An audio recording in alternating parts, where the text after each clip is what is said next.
Do you love to dine out and enjoy restaurant-quality food? Do you wish you had the know-how on preparing a delicious home-cooked meal like your favorite restaurants?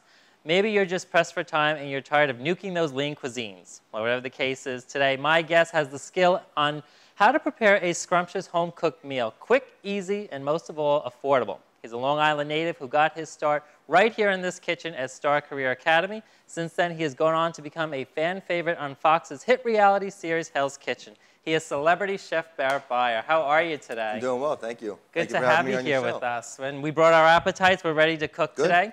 And if you're somebody like me who needs a recipe to boil on how to boil water and make ice, this is the perfect show for you today. So boiling water is not that hard. Anybody could boil water. Will you write it down for me? I'm just kidding. So take us back a little. This is where you actually got your start as a chef. Yeah, this is where I started. 3 years ago, roughly this month, I started cooking here at Star Career Academy.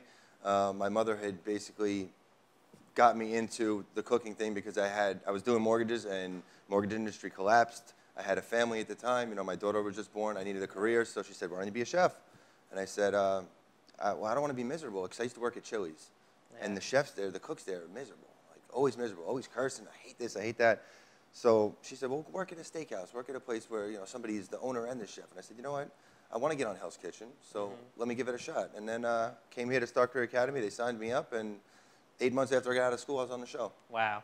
So you literally said, "I want to be on Hell's Kitchen," and it happened for you. Yeah, I sat down with Jonathan Cinto, who's one of the administrators here, and I sat down with him and I said, "Listen, I'm going to be on Hell's Kitchen, but I need to learn the basics. I need to know how to cook, good food." So that's why I'm here.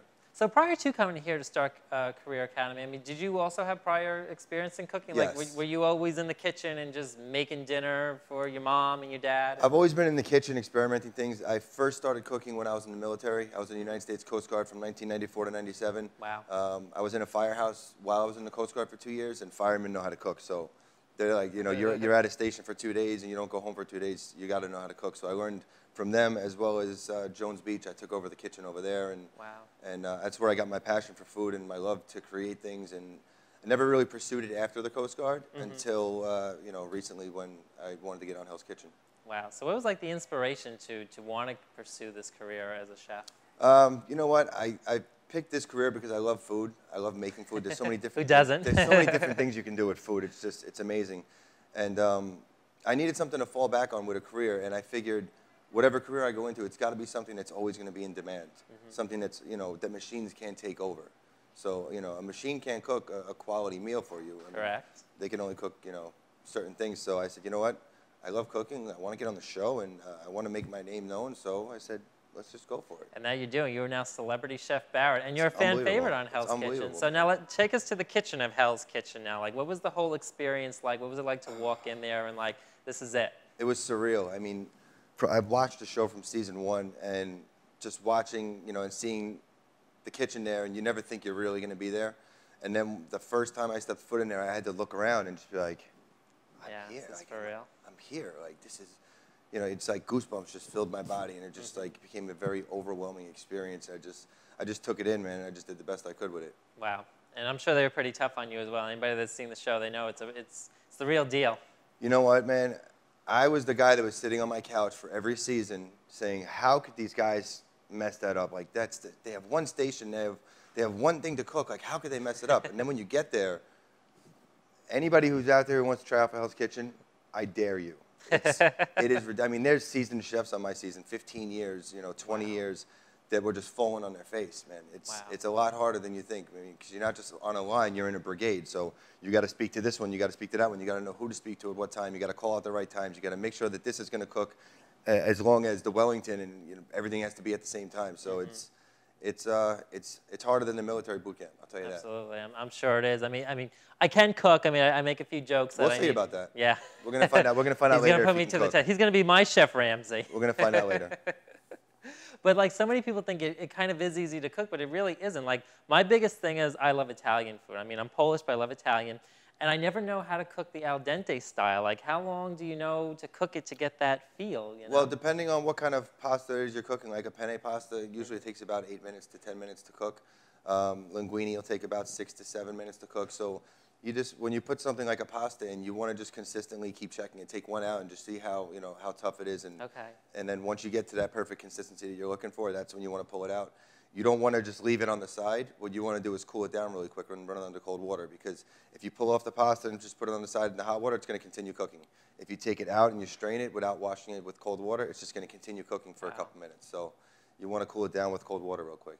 Wow, excellent, excellent advice. Now, I tend to use the Rachel Ray method where I eyeball things. Is that pretty accurate for people to use? That's all we do. Yeah. I mean, unless we're writing a recipe and we need to tell somebody how much of something to put in there, it's like I barely write down recipes. Man. It's just like just throw it in, taste it, throw it in. Just keep tasting it and just eyeball everything. I mean, unless you're baking, which I don't do baking. I was just going to ask you, do you If you ask me to bake a loaf of bread, I mean, ask my last executive chef.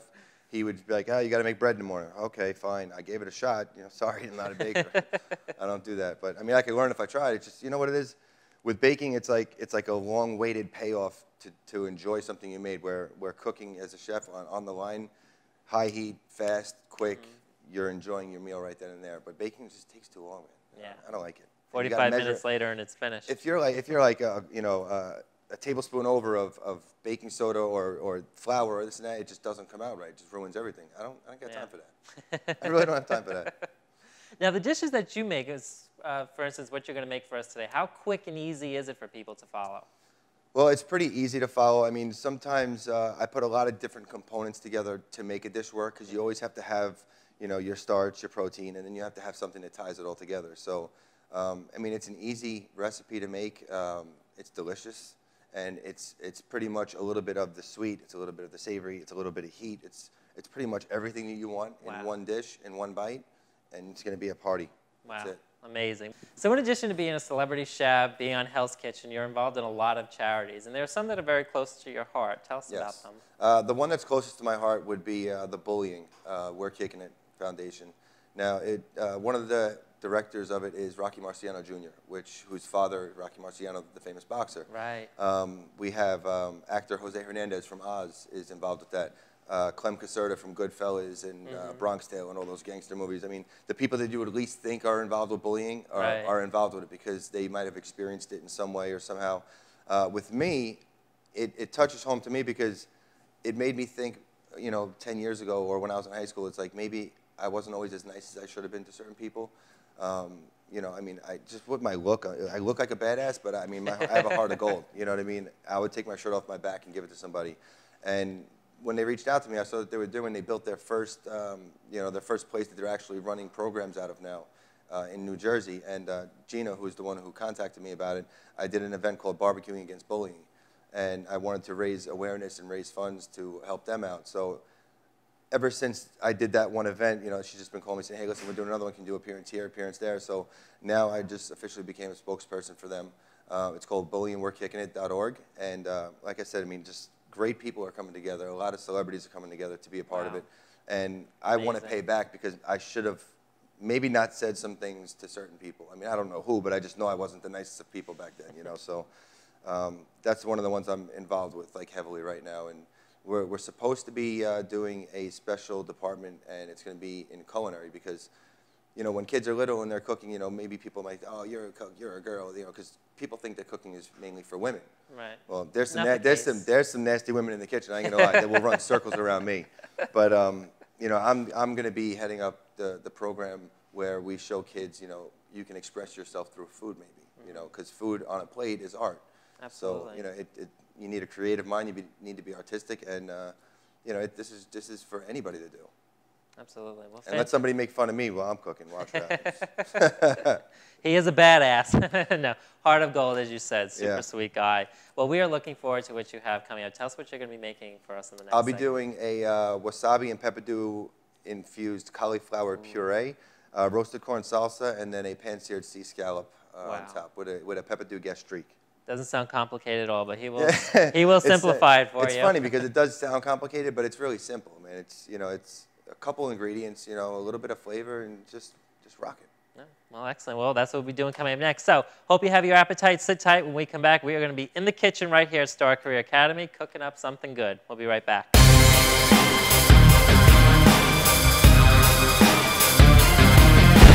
Welcome back Today we are cooking up a storm here at Star Career Academy in Syosset with Chef Barret, who actually got his start right here, and you have most likely seen him on Hell's Kitchen. He does a phenomenal job. Very tasty chef. Welcome back to you. Thank you. We got a lot of things happening here. It smells delicious already. A lot of my things. favorite foods are here. What do we have? Well, what we have is we're going to do pan-seared sea scallop. These are U10 scallops, and that's going to go on top of a roasted corn salsa, which I have all the ingredients for right here, and then that's going to be on top of a wasabi cauliflower pepperdew puree, Wow. which can be substituted if you do the cauliflower puree. You can substitute that for a mashed potato if you want to keep it healthier for the kids. Just mash up some cauliflower for them and call it mashed potatoes. Very cool. And we have a lot of basic ingredients here. It doesn't look like you have to run to the store and spend hundreds of dollars here. We have some basic vinegar, some cherries, some honey, some red pepper. These are the pepperdews. Yeah, pepperdews you could pretty much get anywhere. I mean, Stop and Shop has them. Everything is pretty much cost efficient. It's not that expensive of ingredients. It's just your basic stuff, and it's how to put it together that's going to make it. This is the most expensive part was the scallops. Mm-hmm. I always get fresh scallops. I don't get frozen. A big thing with the scallops too is when you buy them fresh, they're going to have this little connector right here, which is the scallop is an actual muscle. This piece has to come off because if you actually cook that on the scallop, it's going to be like eating a rubber tire. So Gotcha. They always say sometimes from the seafood place that they're clean, but you know what, just to be sure. So I wanted to get all the moisture out because when you get the scallops, they're pretty much wet all the time, and you don't want to put a wet scallop into a hot pan with oil because you got to heat the pan up extremely hot to where it's almost smoking. That way when you put the scallop in there, it's going to give it a nice sear on the outside and lock all the flavor in. So water and oil don't mix. So if you take a wet scallop and put it in there, it's not going to give you the sear you're looking for. It's going to create moisture in the oil, and it's also going to splatter all over you, and then you'll get something like this. Oh, that's not as bad as mine. I got this the other night. There you go. See, that's one thing we want to try to avoid. So you want to basically just pat all the moisture out of them on both sides. Always salt and pepper everything before you do it. Salt and pepper. You can always add more. You can't take it out. So you just want to do a light salt and pepper on it, and just pretty much let that sit there. Now, when I do this dish, the first thing you want to get onto the stove is whatever's going to take the longest. So the pepperdew gastrique and the cauliflower puree are what takes the longest. So what we'll do first is we'll get the pepperdew gastrique started because you want a consistency of almost like a syrup. I prepared some before I came here just so it doesn't take that long. Okay. But we'll go through the basic ingredients of that, and it's going to be basically vinegar. We'll get the gastrique started first. The gastrique is basically, it's a vinegar-based sauce. The base of it is going to be vinegar and sugar, and then you can add whatever other flavors you want to it. I chose a pepperdew and crushed red pepper and honey just because I like spicy and I like sweet. So when you get spicy and a little bit of heat, sweet and a little bit of heat, it's just a perfect combination. So you'll basically start, I don't measure anything, I just do everything. Eyeball it. Yeah, I eyeball everything. So I'll do about... Like a pro. Yeah. And then you just taste it as you go along. If you got to add something, you got to take something out. And we brought our appetites. We're ready to taste. Well, that's a good thing. So you want to start out with that. Usually with the vinegar and the sugar, you want to do a cup to a cup. Okay. Keep everything pretty much the same. So now what's going to happen with that is you'll let the sugar sort of melt into the vinegar. And about how much sugar do you think you put in? Just now, I probably did about just under a cup. Okay. Because this is 16 ounces. I did about 8 ounces of that, and about 8 ounces again of sugar. So I'm just going to let these sit here for a while. Now what we'll do is get started on the cauliflower puree. So what I do with the cauliflower puree is I use fresh ingredients, no frozen. Okay. You use frozen, don't talk to me. Let me help you out here. I'll be your little helper. There you go. Just throw that in the pot. Oops, we dropped one. Don't worry about the stuff on the floor. We'll serve it later. Just kidding. Now, most people, what they'll do is when they do cauliflower, they'll boil it in water or something like that. I don't use water because what I want to do is I want to use whatever liquid that I put in there to help it puree later on. So I use heavy cream, and I pretty much almost steam it. So I'll put enough heavy cream in. So you're really just coating the bottom? Just to cover the bottom, and maybe about an inch up from where, depending on how big your pan is. So you see that it's about that much heavy cream in there. So really you're just coating the bottom with the heavy cream, and again, you're just steaming. So don't have it filled above the cauliflower. Right, because you want to use that liquid later when you puree it. You want that creamy texture to it, which will add, and it'll add a little bit more flavor too. So. Okay. And that's going to take the longest now. I got my vinegar and sugar is already coming to a nice boil. So now what I'll do is I will add some crushed red peppers. this is going to be the heat. Now just keep in mind, you could always do more, you can't do less. Correct. So I'll do like maybe a pinch and a half of crushed red pepper. The pepper dews, you would think that they're spicy. You can either get spicy or you can get mild. I always get the mild ones. That way it's not too much spice, and it has like a little bit of a sweet, mild flavor to it. Perfect. So you'll take about 7, maybe 8 of the pepper dews, throw them in there. And you want everything to continually cook together. That way all the flavors are starting to marry themselves together. And the consistency of this, like I said, it's going to be kind of like a syrup when it's done. Very cool. Now, it smells delicious here. You can't smell, but let me tell you. honey, you want to add dear. honey. Oh, I'm sorry. You mean that, honey? Go ahead. Honey's kind of going to be, it's going to be more of an emulsifier. It's going to add a little bit of the sweet. It's going to take away from the heat from the crushed red pepper. So it's going to emulsify everything and make it into the consistency of a syrup. Excellent. I love cooking with honey. Can I tell you, I did make a chicken dish the other night with honey, and it came out delicious. Applebee's has this really great dish, and I try to, you tried to recreate an Applebee's it didn't dish? happen to, how they do it, but it was still pretty good. You can Google it. I mean, I came up with, I love Red Lobster biscuits. Mm-hmm. Who doesn't love Red Lobster biscuits? So I was trying to think, I was like, how do they make them? How do they make them? And then I found a copycat recipe that was on the internet, and I tried it one day when I was actually here in school, and I was like, wow, these things are amazing. I can't believe how good it came out. Yeah. It came out really delicious, and I couldn't have been happier. So. Well, so that's coming to a nice boil, actually. Yeah, you want to let it boil down. I mean, you want to cook it down. You want to reduce it to about 1/3 of what it originally was. And like I said, you're gonna have to adjust the sugar, the honey, and anything else that's gonna make it thicker. The pepper dews are not gonna make it thicker. The vinegar is not gonna make it any more thicker. It's gonna be your honey and your sugar. The only thing, the honey and your sugar, because your sugar is gonna turn in. When you just put sugar on a stove and you just keep on cooking with a little bit of water, it's gonna turn into caramel. So. Right. It's kind of like what you want.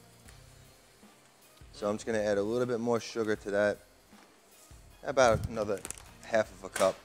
Now, everybody asks, well, where do the cherries come in?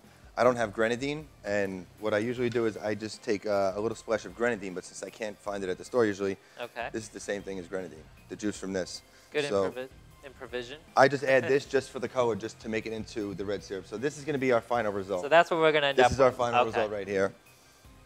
So I'll just add a little bit of that. That's going to give it that red color, and we're just going to keep on letting that reduce. All right. All right, so with the corn salsa, what you want to do is basically you want to take fresh corn, shuck it, get rid of everything. You want to boil it for about maybe 3 to 4 minutes in water.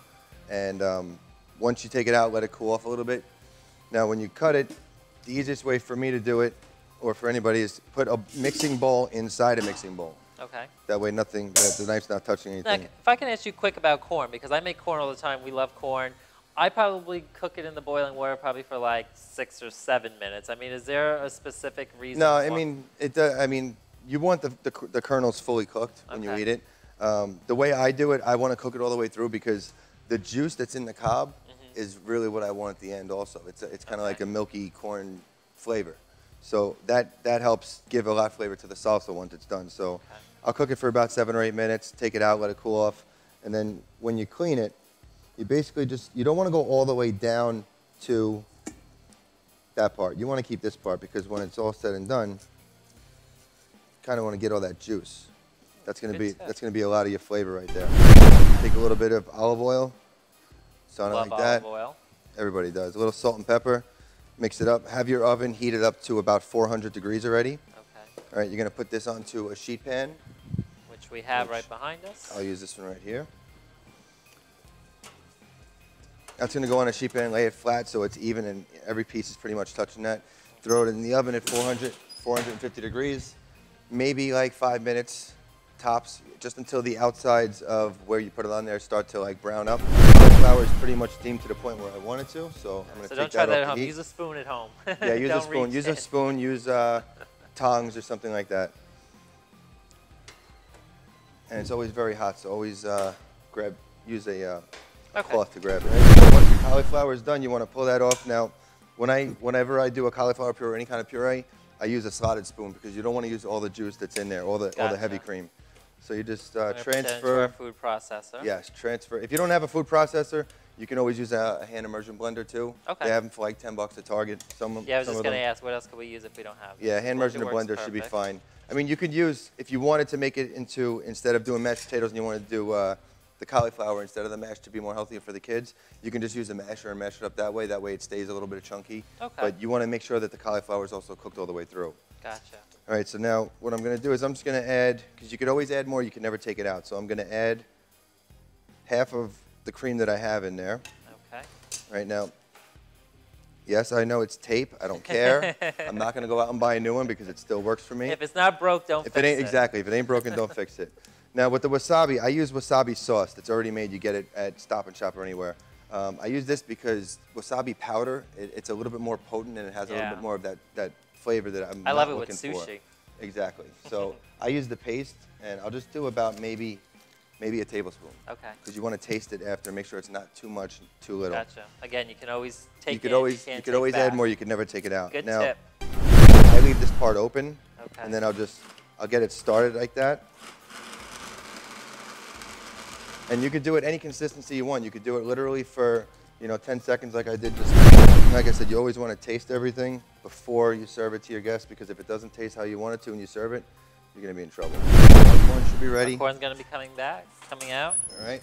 And our scallops are going to be going in pretty soon. Pretty soon. Just be careful because the tray is hot. So you want to put that in the mixing bowl. Now, what else I use for this? I don't cook the peppers because I want that texture. I want that little crunchy texture. So this is raw pepper right now. This is raw red pepper. And what I'll do is a julienne is pretty much a really thin matchstick slice. So I'll julienne a little bit. You don't want to do too much pepper. You don't want to do too little pepper. Do it to your liking. You could add more. You could always take out some. And you just want to do like a really fine dice, or what they would call here in school a brunoise. You can add as much as you want, as little as you want. Right, now when you slice your onions, the best way to do it is always leave the butt on, peel it, leave the butt on right here. Oh, so now I would always take that off, as most people You leave it on because so. You want a consistent cut and you want everything to be consistent in size. So I want to cut these onions pretty much the same size that I did the red pepper. Okay. So you just take a knife and you go about halfway through it, depending on how much of the onion you're actually going to use. All the way up to the top. Now that the butt's on, this is not going to go anywhere. So now you cut it this way, in the same size length that you cut the bottom one. Huh. Completely different way of chopping an onion than most of us are probably used to. So a little bit of onion in there, and then you take cilantro. When you cut fresh herbs, you don't want to take your knife and do this to herbs. Herbs are very fragile, and they'll start to bruise, and they'll start to turn black. So you just want to do one slice. I mean, what most people do is it's what's called a chiffonade. You just roll it up like that. Take your knife and just go through it one time. Take a little bit of olive oil. Mix that in. And now you have a perfectly good tasting corn salsa, roasted corn salsa.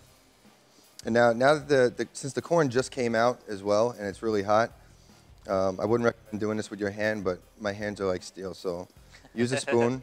And also the corn being still hot, it's also going to help just tenderize that red pepper that you cut so thin a little bit. All right, so now you just want to set that aside.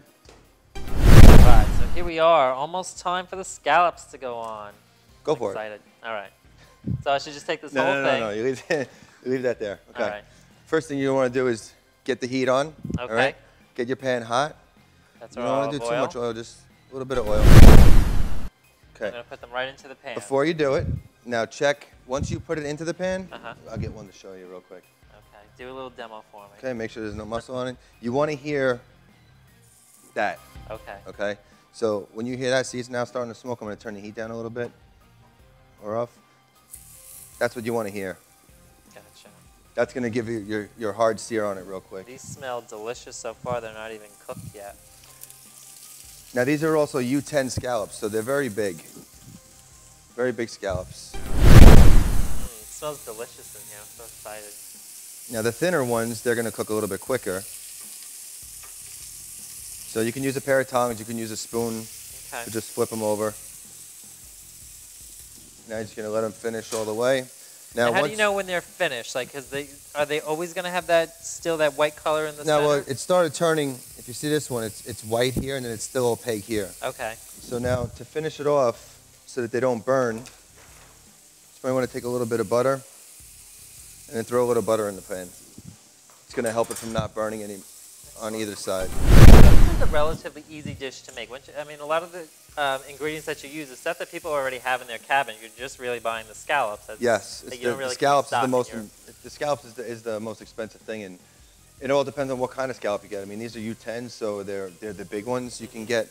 I mean, you can't do this with base scallops. You can do it with you know, a little bit smaller of a scallop, but I mean, I like go big or go home. Yeah, and I noticed they also shrink a little bit as you cook them. Yes, they do. Okay. Okay, now you want to, when you plate something, you want to layer it. You can see the little pieces of pepperdew that I have in there.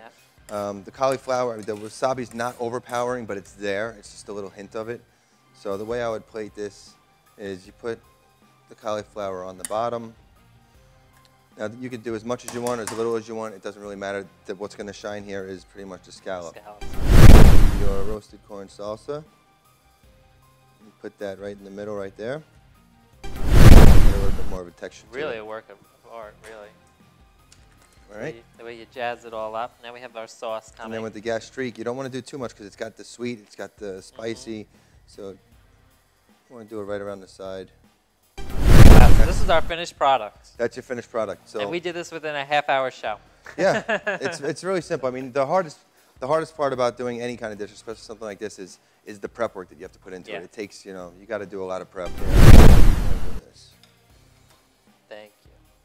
And then we'll do a little bit of top it off. There we go. Delicious. That's good. And you know what? I could tell by your eyes you're not lying. I'm not lying at all. This is absolutely amazing. All right, so this is my plate. Exactly. No, this is absolutely delicious.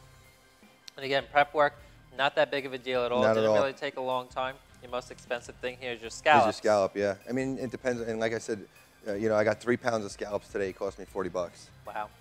But you know, you can make 3 pounds go a long way because, like I said, now you can cut them in half.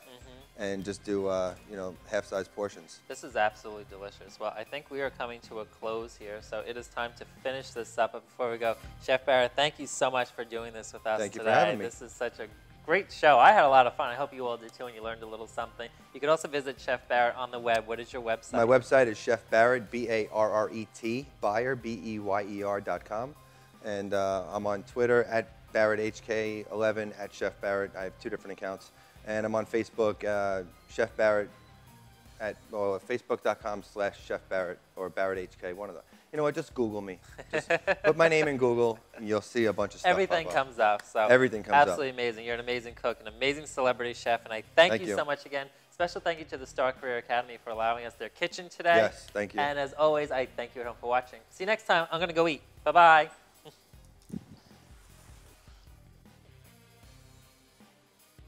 So Barret came to us in September of 2010, and Barret was a student that had some interest in professional cooking. And I know Barret, when he came to me, he said to me, Jonathan, I'm going to be on Hell's Kitchen. And I can tell you if I had $1 for every time someone said that to me, I'd be a very rich person. But I believe Barret because I saw what he did. I believed in him.